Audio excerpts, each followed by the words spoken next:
Go. Okay, everybody. Good evening. How are you? Merry Christmas, right? We're getting very close next week. So, Merry Christmas and a Happy New Year to you. We'll probably see you before the first of the year. We should have another reading or two. But tonight, we're actually now in the second canto of the Srimad Bhagavatam. And we've decided to start on chapter 4 and do 4 and 5. And I may do a little recap of chapter 1, 2, and 3, but ultimately, this is a serious study, chapters 1 through 5, that we may come back to at a later date. Right now, what we're doing is trying to select stories that are very exciting and good reads. This is pretty philosophically heavy tonight. So we'll read through this first, right? And then after that, if anybody has any comment or question along the way, please stop, or at the end, please, have your questions ready, okay? And I'll start by offering my respects to my spiritual master. Nama Om Vishnupadaya Krishna Prastaya Bhutale Shrimate Bhaktivedanta Swaminiti Namane Namaste Saraswati Devim Gauravani Pracharane Nirvishesha Shunyavadi Paschachare Shatarane Jai Sri Krishna Chaitanya Prabhu Nityananda Shri Advaita Gadadhara Shivasari Gaura Bhakta Vrinda Hare Krishna Krishna Krishna Hare Hare Hare Ram, Ram Ram, Hare Hare. And if you don't mind, say these words. Om Namo Bhagavate Vasudevaya. Om Namo Bhagavate Vasudevaya. Om Namo Bhagavate Vasudevaya. So those are pranams and our respects to the Srimad Bhagavatam. And now we'll begin chapter 4, the process of creation. I'll read a few, and then whoever wants to jump in, please raise your hand. So chapter 4, the process of creation, text 1. Sutta Goswami said, Maharaj Pariksit, the son of Uttara, after hearing the speeches of Sukadeva Goswami, which were all about the truth of the self, applied his concentration faithfully upon Lord Krishna.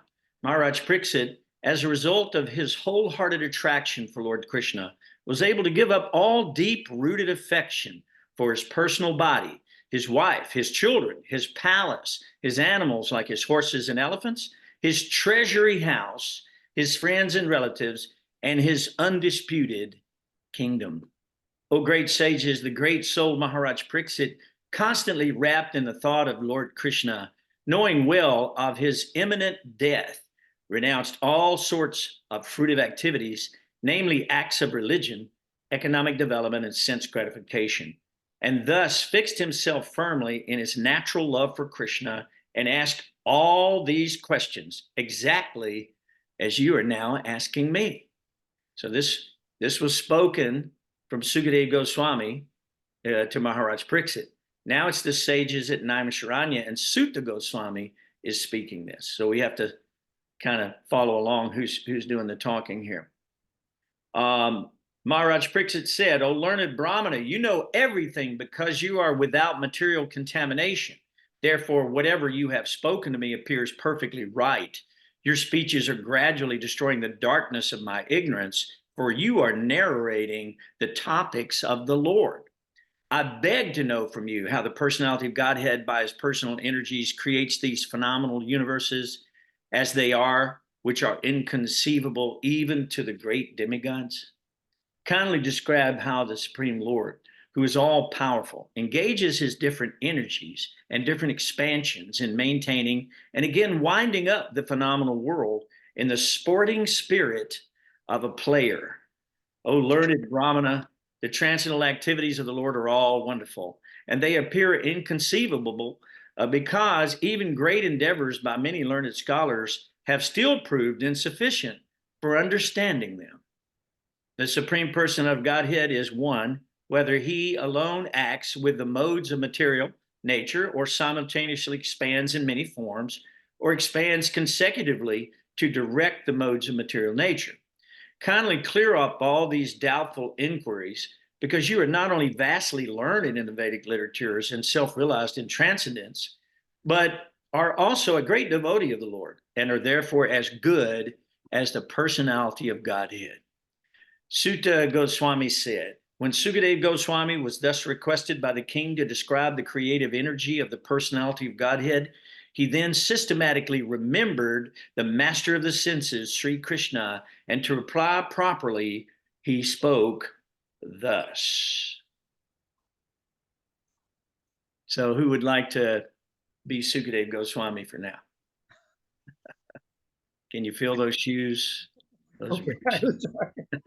Roshan's he's chomping. Okay, well, you're first, so go ahead. Okay. Have I unmuted myself? Okay, good. Yeah, there you go. Sukadeva Goswami said, "Let me offer my respectful obeisances unto the Supreme Personality of Godhead, who for the creation of the material world accepts the three modes of material nature.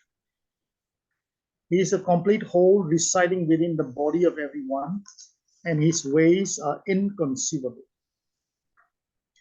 I again offer my respectful obeisances unto the form of complete existence and transcendence, who is the liberator of the pious devotees from all distresses, and the destroyer of the further advances in atheistic temperament of the non-devotee demons.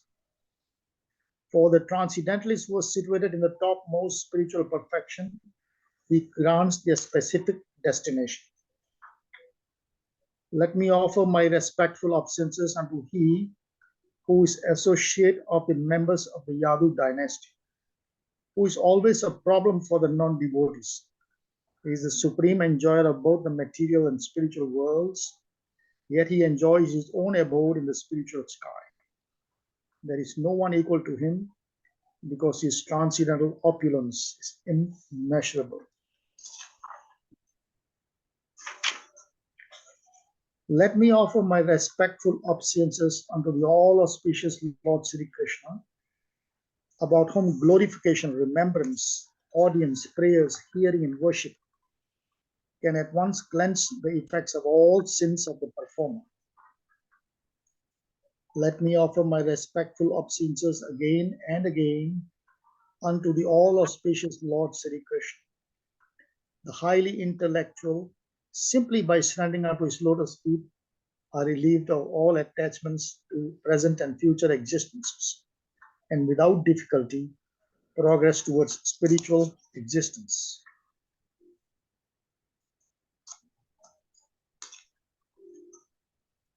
Let me offer my respectful obeisances unto all the all-auspicious Lord Sri Krishna again and again and again, because the great learned sages, the great performers of charity, the great workers of distinction, the great philosophers and mystics, the great chanters of the Vedic hymns, and the great followers of Vedic principle cannot achieve any fruitful result without dedication of such great qualities to the service of the Lord.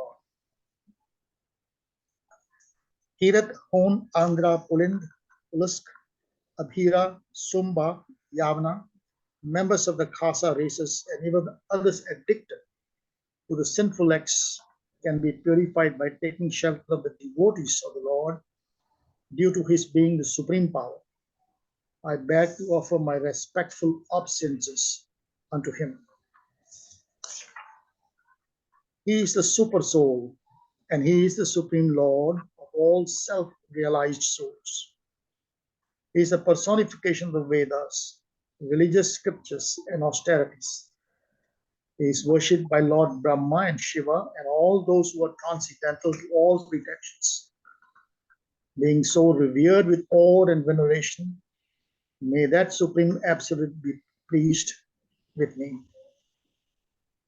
May Lord Krishna, who is the worshipful Lord of all the devotees, the protractor and glory of all the kings, like Andak and Varsini of the Yadu dynasty, the husband of all goddesses of fortune, the director of all sacrifices, and therefore the leader of all living entities, the controller of all intelligence, the proprietor of all planets, spiritual and material, and the supreme incarnation on earth, the supreme all in all, Samam Bonam, be merciful upon me. It is the personality of God, Sri Krishna, who gives liberation by thinking of his lotus feet at every second Following in the footsteps of authorities, the devotee in trance can see the absolute truth. The learned mental speculators, however, think of him according to their whims. May the Lord be pleased with me. May the Lord, who in the beginning of the creation amplified the potent knowledge of Brahma from within his heart and inspired him with full knowledge of creation and of his own self, and who appeared to be generated from the mouth of Brahma, be pleased with me. May the Supreme Personality of Godhead, who enlivens the materially created bodies of the elements by lying down within the universe, and who in his Purus incarnation causes the living beings to be subjected to the 16 divisions of material modes, which are his generator, be pleased to decorate my statements. I offer my respectful obeisances unto Srila Vyasadeva, the incarnation of Vasudeva, who compiled the Vedic scriptures. The pure devotees drink up the nectarian transcendental knowledge dropping from the lotus-like mouth of the Lord. My dear King Brahma, the firstborn, on being questioned by Narad, exactly apprised him on this subject, as it was directly spoken by the Lord to his own son, who was impregnated with Vedic knowledge from his very birth. So this ends the chapter 4, glorifying Lord Sri Krishna. Very wonderful. Thank you very much. So we got Rakesh and Jason and Jai Krishna. They're all ready to go. So whoever raises their hand first gets it. Okay. There it is. Rakesh. He beat you to it, Jason. I'm sorry. Go for it, Rakesh. Read us about 10 or 15, okay? Okay. Thank you. So, chapter 5, the cause of all causes. Can you hear me okay? Yes, sir. Yes, sir. Okay. Sri Narada Muni asked Brahmaji, O chief amongst the demigods, O firstborn living entity, I beg to offer my respectful obeisances unto you. Please tell me that transcendental knowledge, which specifically directs one to the truth of the individual soul and the supersoul. My dear Father, please describe factually the symptoms of this manifest world. What is its background? How is it created? How is it conserved? And under whose control is all this being done? My dear Father, all this is known to you scientifically, because whatever was created in the past, whatever will be created in the future, or whatever is being created at present, as well as everything within the universe, is within your grip, just like a walnut. My dear Father, what is the source of your knowledge? Under whose protection are you standing? And under whom are you working? What is your real position? Do you alone create all entities within material elements by your personal energy? As the spider very easily creates the network of its cobweb and manifests its power of creation without being defeated by others, so also you yourself, by employment of your self-sufficient energy, create without any other's help. Whatever we can understand by nomenclature, characteristics, and features of a particular thing, superior, inferior, or equal, eternal or temporary, is not created from any source other than that of your lordship, thou so great.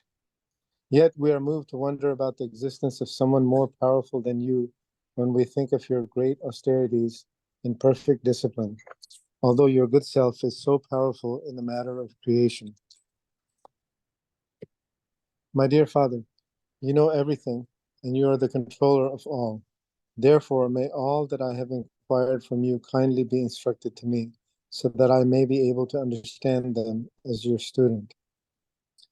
Lord Brahma said, My dear boy Narada, being merciful upon all, including myself, you have asked all these questions because I have been inspired to see into the prowess of the Almighty Personality of Godhead.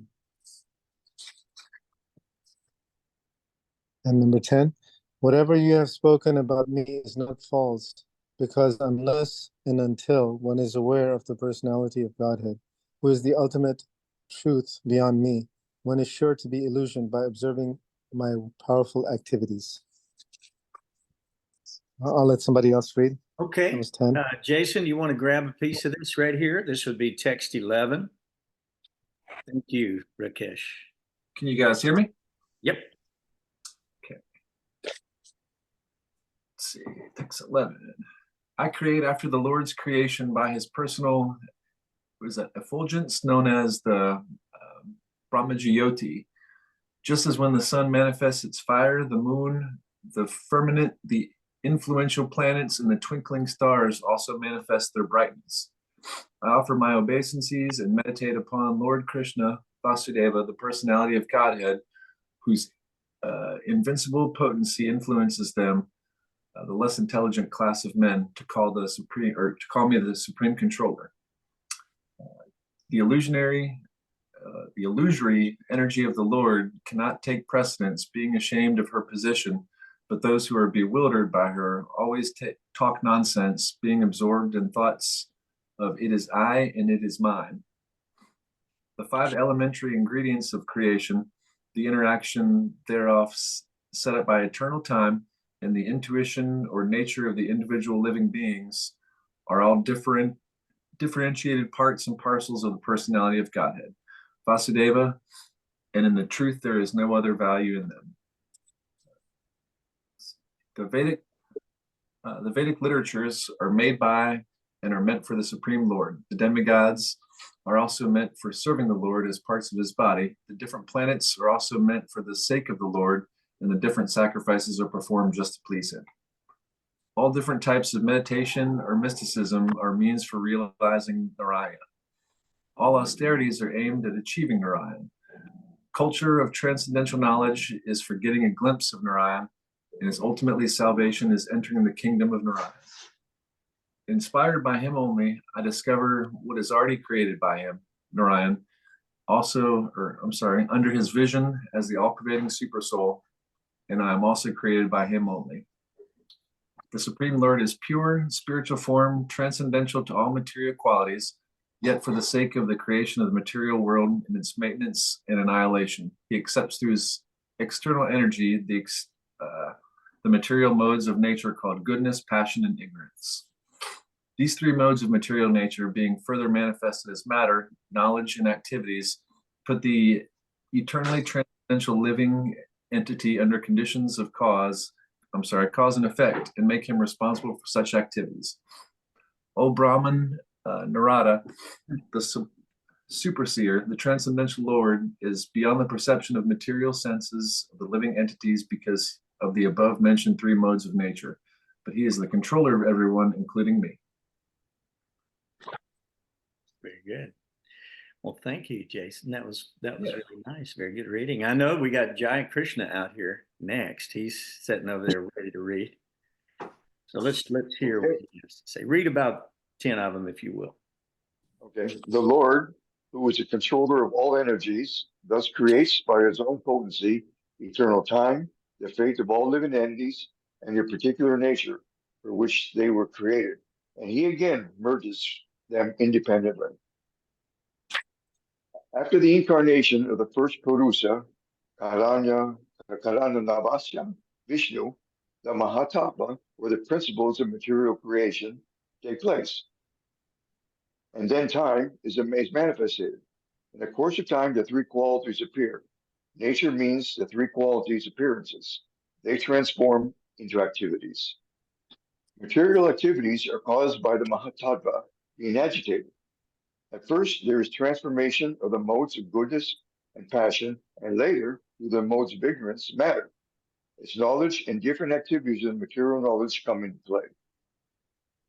The self-centered materialistic ego, thus being transformed into 3 features, becomes known as the modes of goodness, passion, and ignorance in 3 divisions, namely the powers that evolve matter, knowledge of material creations, and the intelligence that guides such materialistic activities.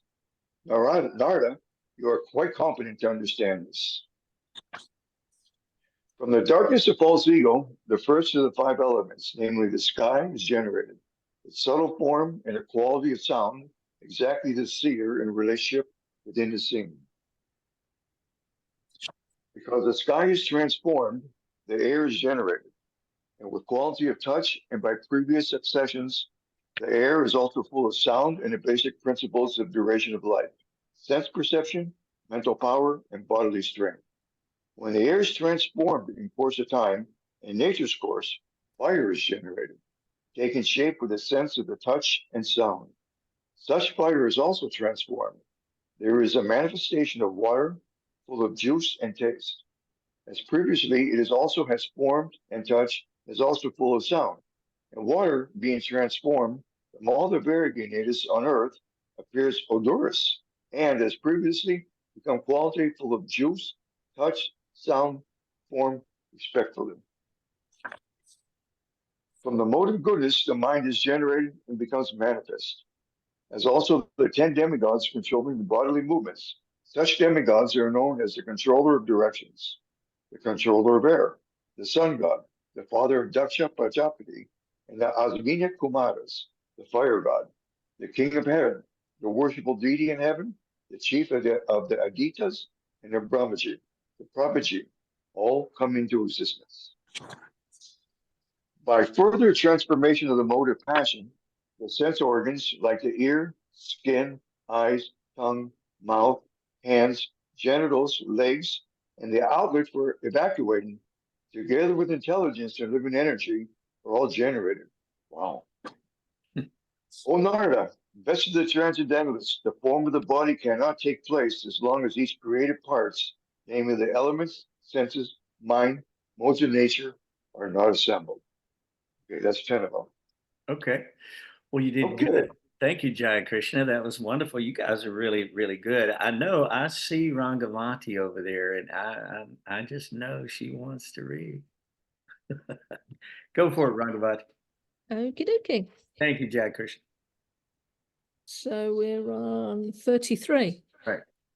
Thus, when all these become assembled by force of the energy of the Supreme Personality of Godhead, this universe certainly came into being by accepting both the primary and the secondary causes of creation.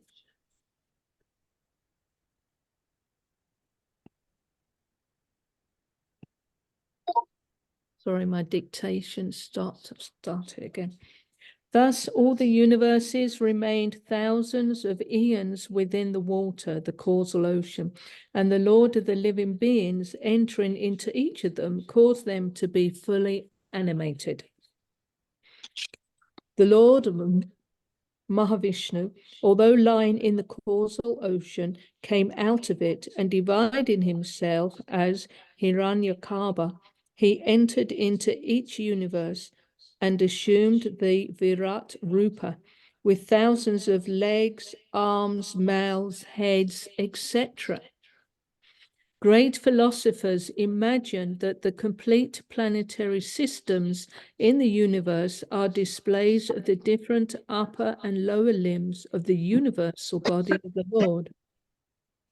Brahmanas represent his mouth, the Kshatriyas his arms, the Vaishyas his legs, and the Sudras are born of his legs.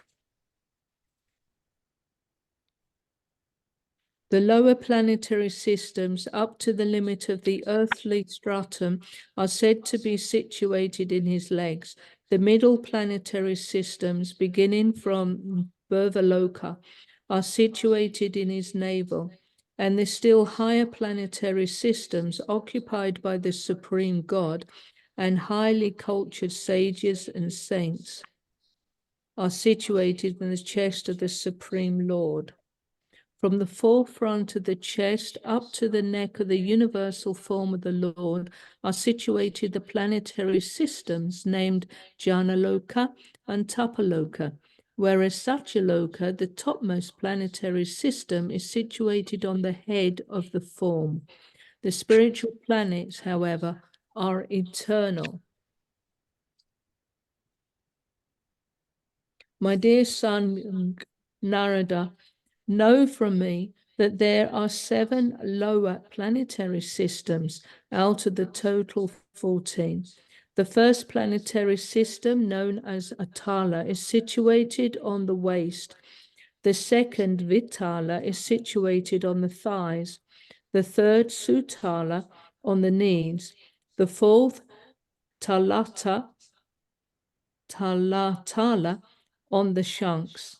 The fifth, Mahatala, on the ankles. The sixth, Rasatala, on the upper portion of the feet. And the seventh, Hatala, on the soles of the feet. Thus the Virat form of the Lord is full of all planetary systems. Others may divide the whole planetary system into 3 divisions, namely the lower planetary systems on the legs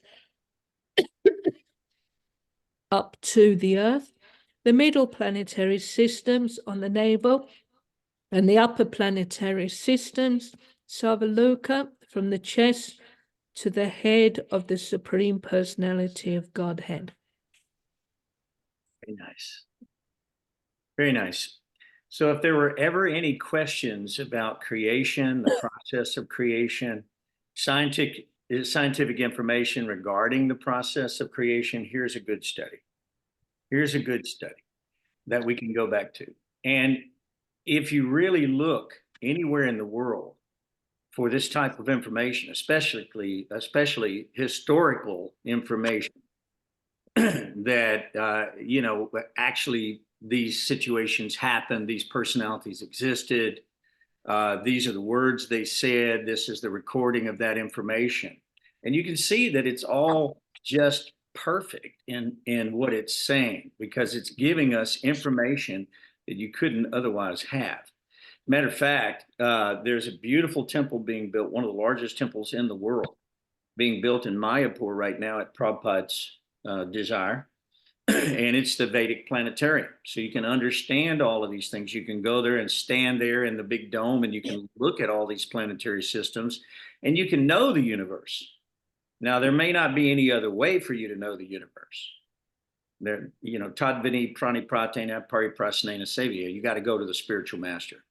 So the spiritual master is qualified because he is giving truth that is unadulterated. In other words, he's not defiling the truth with his own personal opinions or his own previous conditioning in Maya, but instead he's taking this information as it's coming down, descending in the Sampradaya. So therefore, it's the best information that we can have, because it's free of cheating propensity, which we all have. It's free of imperfect senses, because it's transcendental knowledge that's coming down to us. It's not decent or ascending knowledge where we're trying to understand God with these imperfect senses. We're accepting the information that comes into the Vedas, because, by the way, there's really nothing else other than the theory of the primordial soup, and an occasional lightning bolt that strikes it and creates some kind of life out of this protoplasmic crud. We don't really have any other information. Even the scientists don't believe what they're saying, because they're constantly being disproven in their studies. Now, I'm not saying they don't come up with some truths, but it'd be like an ant on your toe, looking up at you and wondering if you're meditating on calculus or trigonometry at that time. It's not possible for us to understand. Even Brahma and Shiva, they say in these 2 chapters, they don't even understand Krishna. They don't understand God fully. And they're the highest living beings in the universe. So what is our hope? Unless we can receive this information that's coming down to us. So I want to kind of go back through, the first part of the Srimad Bhagavatam, the second canto, just a little bit, and cover a couple of things with you. But I wanted to stop here quickly and see if anybody had any questions or comments on the reading that we've done tonight before I do that. Is there any questions or comments on the reading that we had here tonight?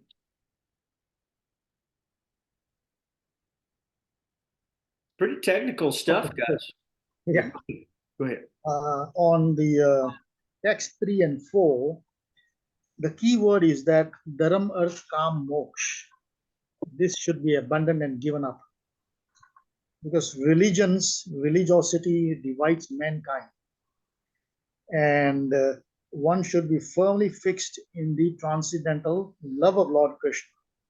That is the highest form of religion. One must be firmly fixed at his lotus feet, always remembering, chanting, glorifying him, worshipping, praying, becoming his servant, friend, and ultimately giving up your mind, body, spirit, and soul unto his lotus feet. That is the highest form of religion. So Srimad Bhagavatam repeatedly tells us dharam, arth, kam, moksha should be given up, because they just get us into a pit hole where we cannot come out. Excellent point. Yeah, so when we talk about karma, when we talk about kama, moksha, artha, economic development, sense gratification of the material world, they don't really have that much to do with the transcendental soul, do they? They're really more about karma kanda. They're more about building a better home in a world that's literally burning down. Years ago, I wrote a song that says, we live in a house burning down. The fire and the flames, they're all around. But somehow or another, we think that if we just move in our furniture and we build our house there and we put our money there and we put our energy there, that everything will be fine. So this is called hoping against hope. There's no hope that the material world could ever satisfy you. It's not possible. This has all been proven over and over and over and over again. Krishna says, lust only, Arjuna, the all-devouring sinful enemy of the world. So what happens is when you get obsessed with any one of the senses, the five senses, the mind, you get obsessed with that. That becomes your new reality. So what will happen is you'll be thinking of that, you'll be meditating on that, and at the time of death, that will come into your mind, and you'll take a birth exactly according to what you are thinking of. So the idea is to purify the thoughts. That would be the first thing that we would want to do, is to purify our thoughts. So that's called sadhana bhakti. Sadhana bhakti means that we fill ourselves full of Krishna conscious activities. We offer our food to Krishna as prasadam. We chant God's holy names in japa, then we chant it in kirtan. We hear every word that Krishna has spoken. We hear all about his activities in the Srimad Bhagavatam from these great sages and saints and sons of Brahma and so forth, like Narada and Vyasadeva. And by hearing that, we become Krishna conscious. And then we can develop what Roshan is saying is the highest position of religion. And that position is to be fully focused, to be fully meditative, to be fully absorbed in acts that would lead us to love of God. Everything else is a waste of time, according to the Srimad Bhagavatam, because it provides no permanent fruit. Everything is lost at the time of death. So if we go back, thank you, Roshan. It was very, very illuminating. If we go back to the first chapter here, and we skipped over some chapters, and we'll come back to all this at another time, but we want to get to chapter 6 primarily, because that's where Brahma is going to be talking to Narada and continuing this conversation about the Virata Rupa, the discussion of the Virata Rupa, how to see God, how to understand God in the material world. Although the Virata Rupa, it says in the Bhagavatam, is imaginary form of God, it's still a form that we can understand. It's a form that we can get our heads around. Because if you're asked to meditate on something that's unmanifest or void, what would you meditate on? Nothing. Void is nothing. Yeah, nothing. I mean, there's nothing. Everything is everything. Prabhupada said that one time. I think he said something like that. But there is no such thing as really nothing. There is something everywhere. Life is everywhere. God is everywhere. Everything is manifested for the purpose of rasa, but we just have to understand that. So when we hear about this renunciation, the first thing a lot of people do, new yogis, is they'll go, oh, renunciation, not for me. I'm looking for a good time. So this idea of going up to the Himalayas and being in cold water up to my neck, meditating, or sitting on kusha grass with the wind and the snow and all this blowing and the snakes and the wild animals. And I mean, come on. Now, this is the ancient way. And this was being done in Satya Yuga and so forth. And then, of course, elaborate temple worship later, big sacrifices in other yugas. And now in this yuga, the actual Sanatana Dharma, the function of the age, is the chanting of God's holy names. And it's very easy for us. I mean, we don't have to suffer. Our renunciation is actually sense gratification at its finest. I don't know that anybody said that, but here it is, okay? So it is sense gratification, because has anyone here tasted nice prasadam? Raise your hand if you tasted nice prasadam. There you go.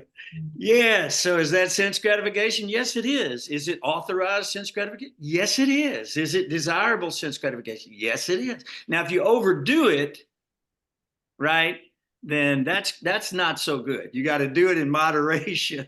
Right? And you got to do it in a meditative spirit. But we used to encourage new brahmacharis that would come to the temple. I had the Bhakti program in Atlanta many, many years ago. And we would encourage them to eat prasad up to here. Just keep eating, man. Eat your way back to Godhead, we used to say. Because prasadam is food that is mixed with the saliva of the Supreme Personality of Godhead. Just like it says that the devotees are accustomed to licking up the honey at the lotus feet of the Lord. Here, Roshan read a minute ago that we are desirous of tasting the nectar that is dropping from the lotus mouth of the Supreme Lord. And what is that nectar? It's deathless nectar. Deathless. Because it's an eternal rasa. It doesn't have to end. Look, you love your wife, you love your children, you love your dog, you love your house, you love your boss, you love your job, whatever it is you love, bye-bye. I'm sorry. All of it has to go. All of it ultimately will be taken from you, because it all belongs to Krishna anyway. You've been allowed to have it based on your karma and based on your desires. But ultimately, it belongs to Krishna. So if you use everything for Krishna, you don't lose it. You really don't lose it. Actually, it becomes your source of liberation. Whereas when you try to hold on to it personally and selfishly enjoy it, right? Miserly activity, lusty activity, you're wanting to enjoy, to explore, exploit the material energies. That's sinful life. And because we just read in the chapter that when you become involved in the three modes of material nature, you're going to become implicated, and then the activities that you are performing they're your responsibility. But if you give yourself to Krishna and you dedicate all these things that you're enjoying already, the enjoyment doesn't stop. The enjoyment doesn't stop. It actually increases more and more and more and more, because it becomes really enjoyment from the heart, not just from the senses. Just like the tongue can enjoy when you put some food on it, but when there's no food on it, the tongue is no longer enjoying. But if you take Krishna consciousness, then it's a constant stream. It's an endless stream of enjoyment, and it never stops. We don't want to think of it that way, because our minds are contaminated with the material world, and we're thinking that, that we're here to enjoy. But really, enjoyment is a byproduct of service to the supreme enjoyer. Nobody knows how to enjoy better than Krishna. Nobody knows different ways that they can develop nuance in relationships with you, and it be new and fresh forever. Who else can provide that for you? No mundane person, no fallible soldier in the material world can provide protection. So at the ultimate end, we have to know that this does not belong to us, that this is Krishna's, and therefore we have to give it all back. And when we do, the pleasure really starts. And then the way is cleared, the path is cleared for us to overcome obstacles. Krishna will test again and again and again. And then he'll reveal himself to the tried and true heart of the devotee. But the devotee has to be tried, and the devotee has to be true.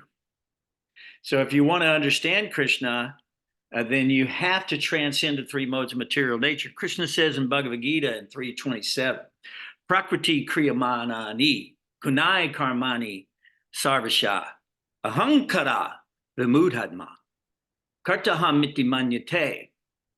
The bewildered spirit soul, under the influence of the three modes of material nature, thinks himself the doer of these activities, which are in actuality carried out by the material nature.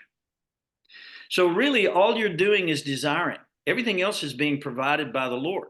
Everything else is being done by the Lord.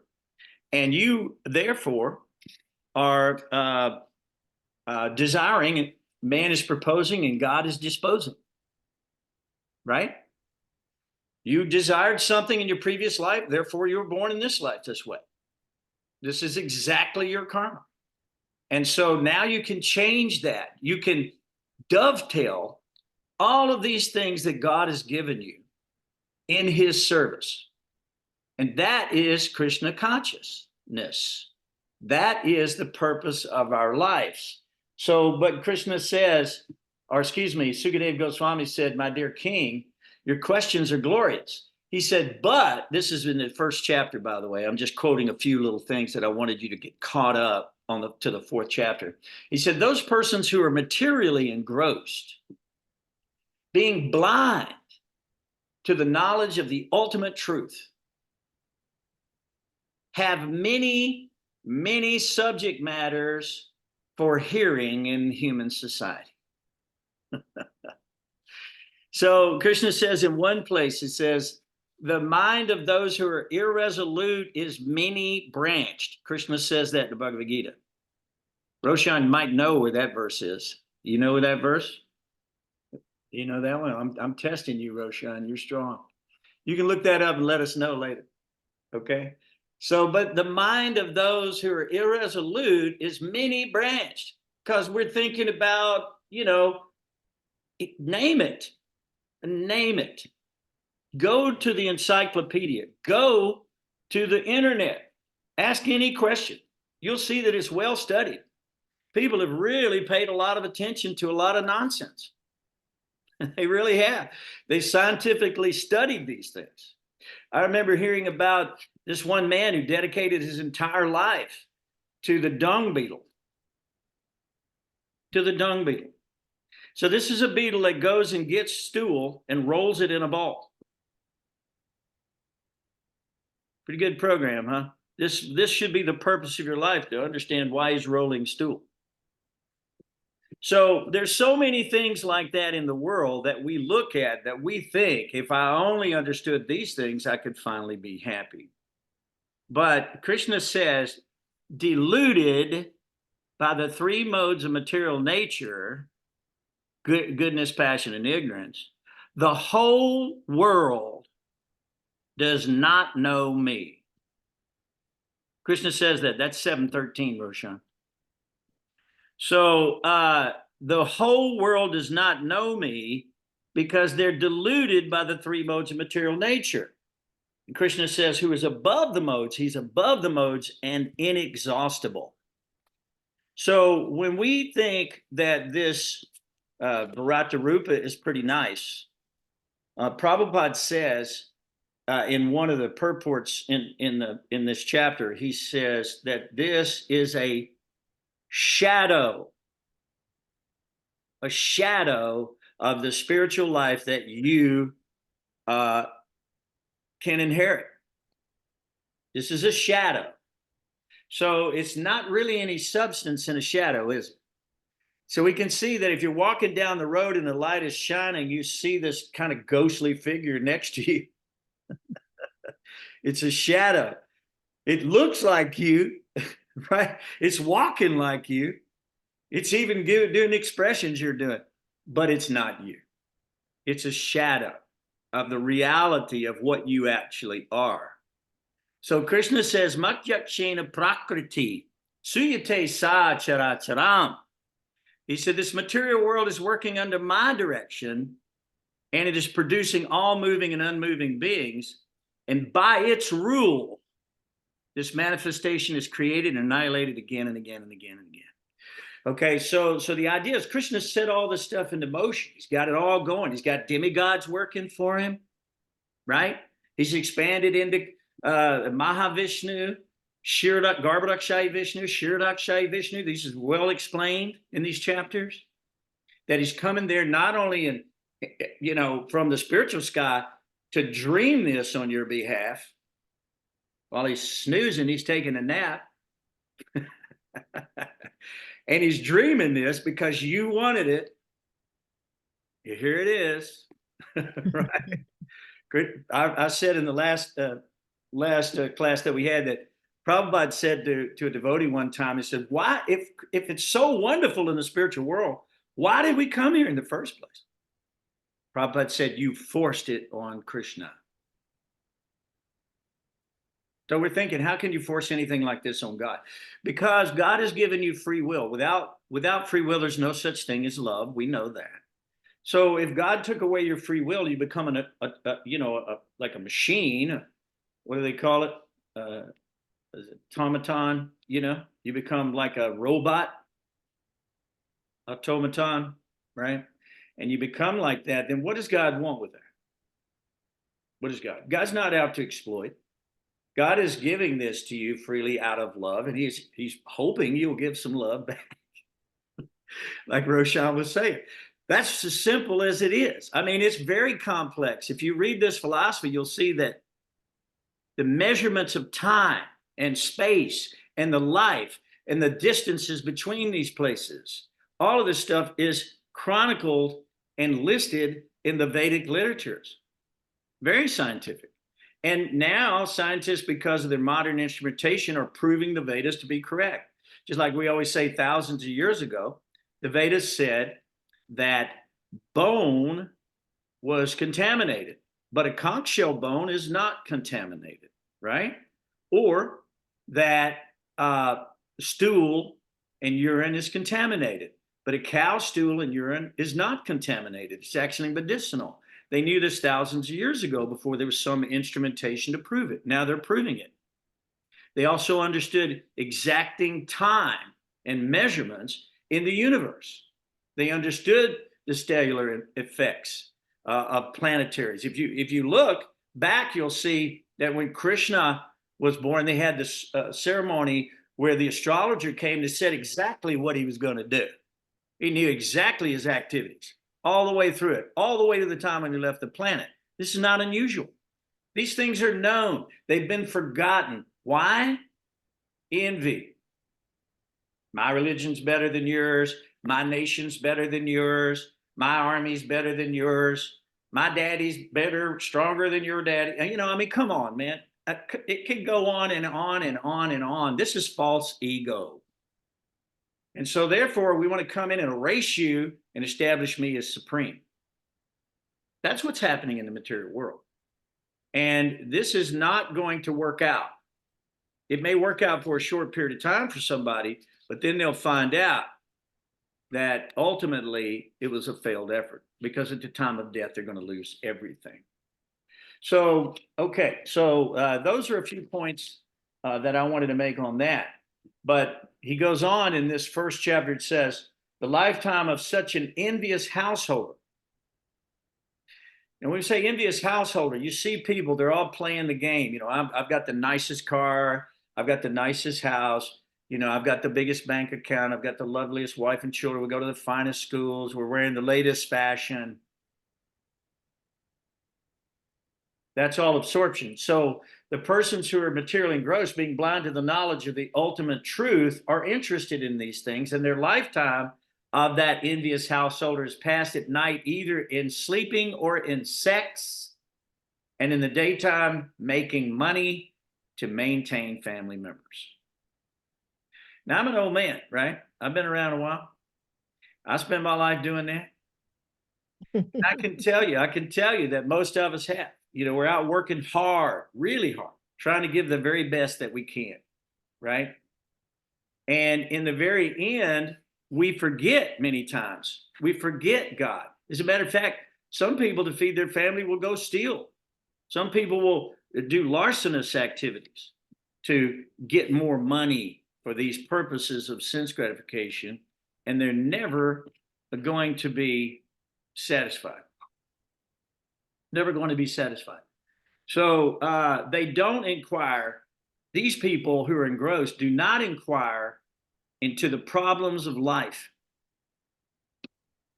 They're being too attached to the fallible soldiers like the body, the children, the wife, the nation, the country, their bank account, their position and stature in society.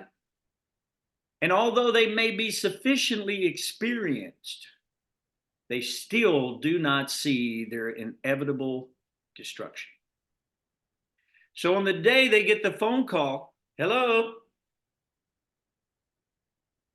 who died? You're kidding. They died? We get calls like that every day around here, guys. Especially you get a little older. You're going to find out that these people who you think, right, can do some good, these politicians, these musicians, these idols in Bollywood or Hollywood or however you want to look, they're all dying and they're all losing everything. And what did they give you that you could add to your immortal soul? What did they do for you? Krishna says, Ananyas chintayato mam, ye jana paryupasate tesham nitya viyuktanam yogakshema vahamyaham.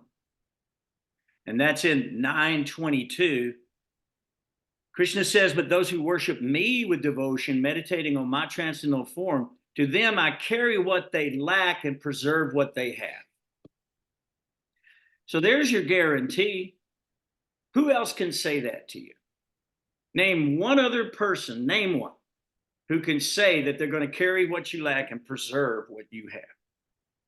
Really? Who could do it? No one. Krishna is the only one. So these promises that Krishna are making, that God is making, are the promises that we dedicate our life and our energy on, because everyone else is simply cheating you. Simply cheating you. They cannot. If I tell you that this product will do this and it doesn't do it, right? And we get that all the time, right? On the internet, you go order a product, it comes, it don't work. Most of this stuff don't work. It's all a big lie, some kind of snake oil for the most part. Most of this stuff doesn't work, but we bought into it. And now the money's all gone. The product didn't work. We still got the same problem, and we've been cheated again and again and again and again. But Krishna says, I carry what they lack. I preserve what they have. But these people are not interested in doing that. They don't care. They don't care about preserving what you have. They want to take what you have. So these are a few verses. There's a couple of more verses in this first chapter I wanted you to hear. So this is being stated that the very Srimad Bhagavatam I shall recite to you because you are the most sincere devotee of Lord Krishna. One who gives full attention and respect to hearing Srimad Bhagavatam achieves unflinching faith in the Supreme Lord, the giver of salvation. Constant chanting of the holy name of the Lord after the ways of the great authority is the doubtless and fearless way of success for all. I don't know how it could be more clear. I mean, if you could write it more clearly than that, I'd like to see it. I'd really like to see it, because it is the doubtless and fearless way for all, including those who are free from all material desires, those who are desirous of all material enjoyment, and also for those who are self-satisfied by dint of transcendental knowledge. Now, there's a verse in the Bhagavad Gita that Krishna says, whether you want material sense gratification, right? You want economic development, or you want liberation, whatever you want, you should come to Krishna to get, right? But in these other chapters, Krishna is very careful, or excuse me, Sutta Goswami is very careful to explain, if you worship this personality, this is what you get. He's very careful to do that. And if you go back through this, you'll see in these first 3 chapters before this chapter, you'll see that they delineate what happens if you worship Shiva? What happens if you worship Indra? For example, did you know that if a person wants powerful sex life, they should worship Indra? Did you know that? That's what the Srimad Bhagavatam says. So whatever you want, the Srimad Bhagavatam has that for you. It can give you that. But what does Krishna say in Bhagavad Gita? Abrahma bhuvana loka, right? What's the rest, Roshan? Abrahma bhuvana loka, loko yam karma bandhana. What's the rest? Brahma punarloka, punarjanma. Punarjanma navidyate. That's yeah. Okay. So a Brahma bhuvana loka. That means that from the highest Brahma planet all the way through all the universes, all are just places of death, wherein repeated birth and death take place. So the idea is, what did you want here exactly? What is it you were looking for? More death? More loss? I mean, really. You can go and see people who've overstimulated their senses. Most of them are living off on the side of the interstate under a tent of some kind, or some shelter, because sense gratification leads to dereliction. It is the path of death. Now, when you use your senses for Krishna, Krishna is called Rishikesh, the master of the senses. You've engaged your senses in Krishna's service. That's the cause of liberation. So these people don't know this. They haven't understood this, and therefore they've been cheated by someone who is selling them more snake oil. Oh, do it this way. Oh, if you only bought this, if you only drove that, if you only had this, if you only had, it's like that. But when you get it, it doesn't satisfy. And ultimately, it frustrates you and you become angry. And then what happens when you're angry? Madness. Madness. So we see on the news every night people who went mad, don't we? 187 mass murders already this year. You think they've gone mad? Why? Because they've been lied to, they've been cheated, they've not been given the truth, and they've tried it, it didn't work, and they're frustrated and unhappy, and they're going to kill everybody. I mean, not only do they want to kill everybody else, they want to kill themselves. That's how bad it is. And if we think that we can drink the poison of sense gratification and finally be happy in this world, that's what it leads to. We see it all the time, and it's a problem. So what does Krishna say? Esham satata yuktanam bhajatam priti purvakam tadami buddhi yogam tam jainamam upayantite.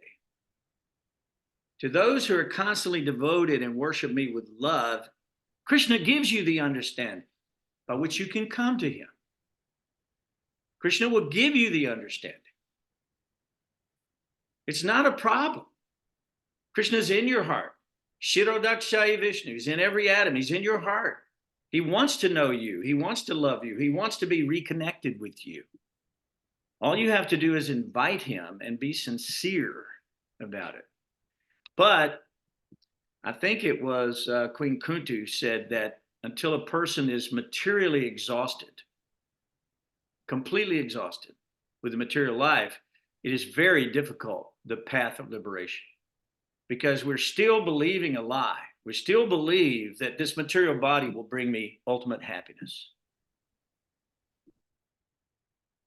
I mean, look at the material body when it grows old. Look at the material body at the time of death.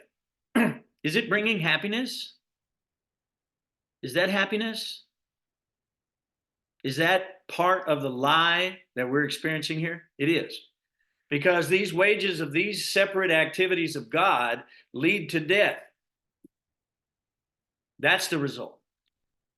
So we want to drink the deathless nectar called Srimad Bhagavatam. Bhagavad Gita.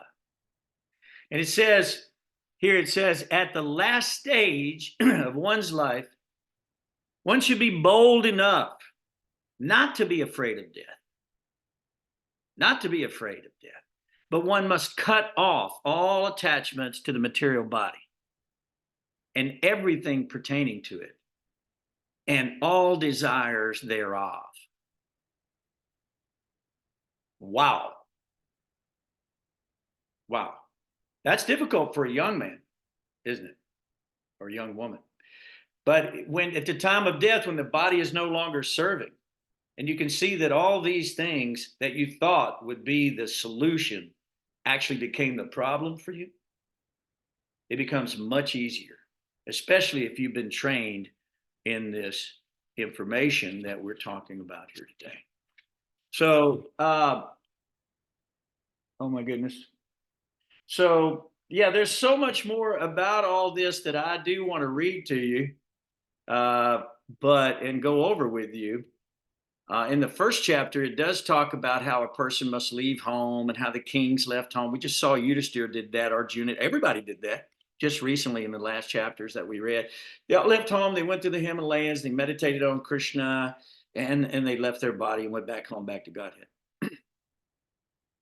So for us, we can use everything that we have, everything that we see, everything that we do, and we give it to Krishna, and then we become Krishna conscious. You know, the other day, there was a melody. I think I told you guys about this, but this melody just got stuck in my brain. I just heard it on the radio or somewhere in a store, and I couldn't get it out of my brain. And I was thinking, Krishna, why can't this be you?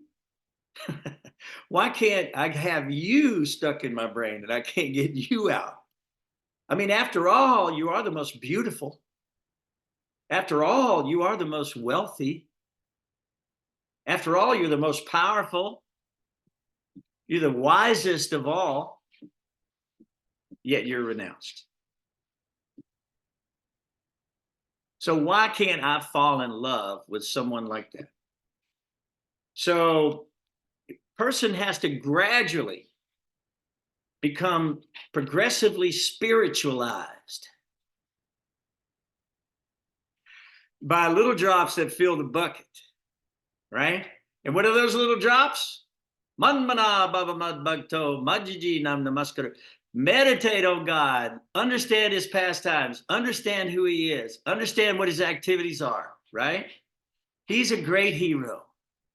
And he's performed all these activities to attract your mind. They've been locked away, hidden in the ancient Vedas, but now they're available.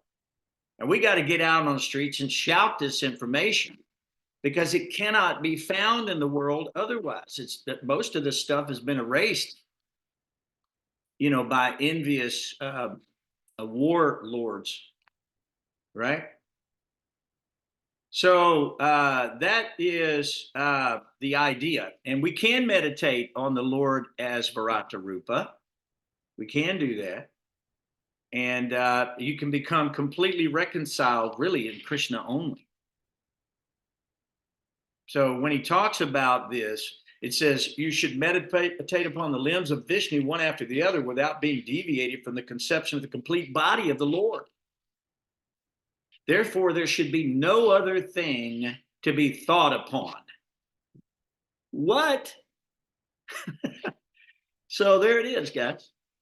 So if you just add the 1 to the zeros that is our lives, then all of a sudden we all become extremely wealthy very, very quickly.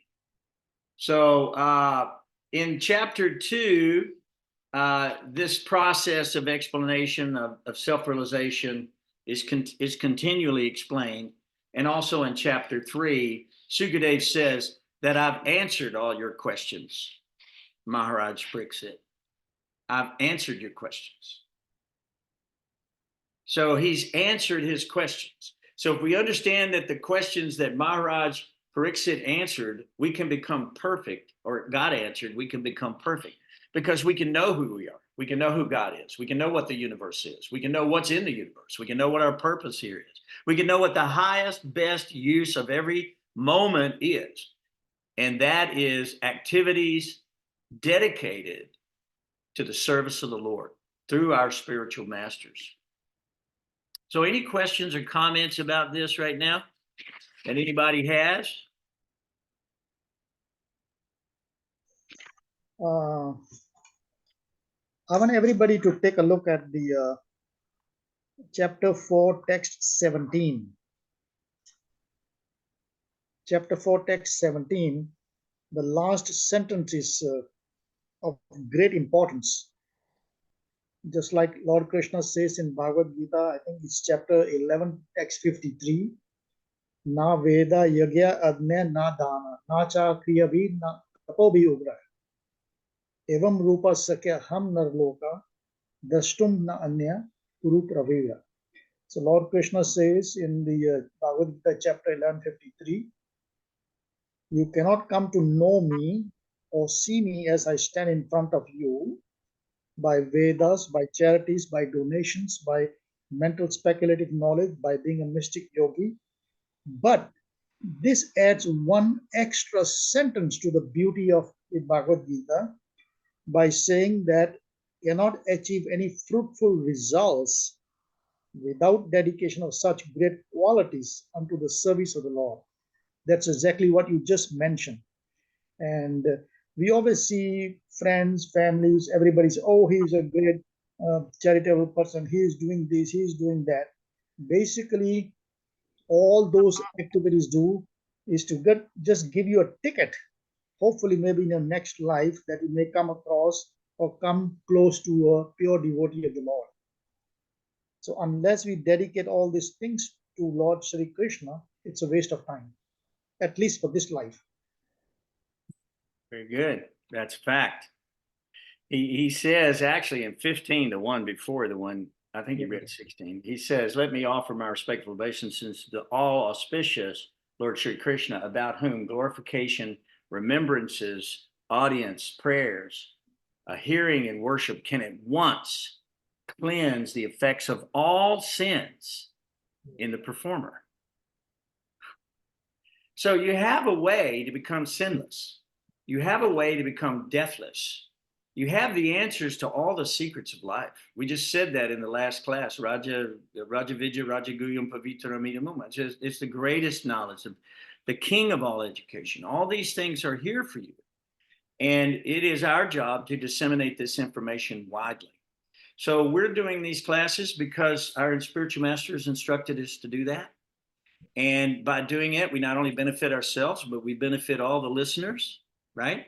And because sound vibration travels around the world 7 times, we're purifying the whole world in the process. And what I would ask everyone to do with these classes or whatever that we can publish, please widely disseminate the information, repost, send it out, put it on your face, put it on wherever you can put it. Let's get this information out to people, because otherwise, it just says that in Satyaloka, there's no actual death.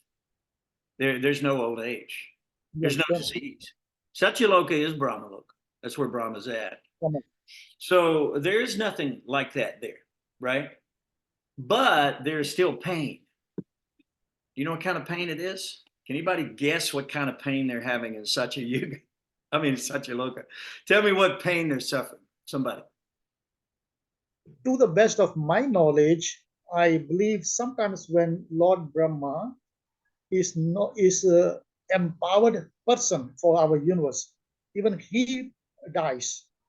So every inhabitant in Satyaloka or Brahmaloka, Maharloka, Tapoloka, Janaloka, and Swarloka, they also go under repeated birth and death, except their lifespans are of such tremendous long duration. So the goal is not just to be able, unfortunately, to be stuck in heaven. The goal is Vaikuntha. One should cross the Vaitrin River and go into the Vaikuntha planets. So the pain that they experience in Satyaloka is compassion. They feel compassion and they feel pain for people who are suffering. That's the pain they experience. That's the only pain they experience. And by the way, sometimes Krishna takes the position of Brahma if there's no available qualified individual. And many times Brahma comes down, does the service, and goes right back home, back to Godhead. Other times, it's my understanding that Brahma can become gradually enamored by the material energies, and can become whatever. So try to understand, our job is not to become enamored, but it's to feel the compassion that these great souls feel. If there should be any pain in Krishna consciousness, it should be the pain of suffering that we're watching these conditioned souls walking off the edge of the abyss. And without any information, they're falling into the dark well of material existence and drowning therein. So it's our job to somehow or another stop that from happening, even in a small way like this, or however way we can do. When Prabhupada came to the Western world, he didn't understand. Everybody had already come. Nobody could make any devotees here. Mhm. Prabhupada, I'll tell you, man, he was a bit pessimistic about it. And then he said, how am I going to make these people understand? Look, they're completely in the lower modes of ignorance. How will they understand my words? Prabhupada said like that.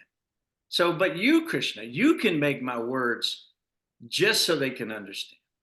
So we should pray the same prayers that the spiritual masters prayed, and hope that we can say words that people can understand, that will inspire them to surrender their hearts and souls to the Supreme Personality of Godhead.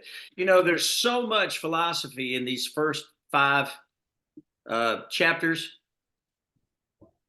We could be here for days. I mean, literally, if you just go back and read through these chapters, you'll see that it's dripping with nectar, just dripping with nectar.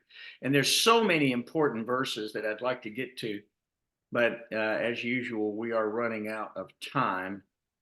And I don't love that, but is there any other comment or anything else that anybody wants to add to this today? Otherwise, I'll find a really sweet way to end the class.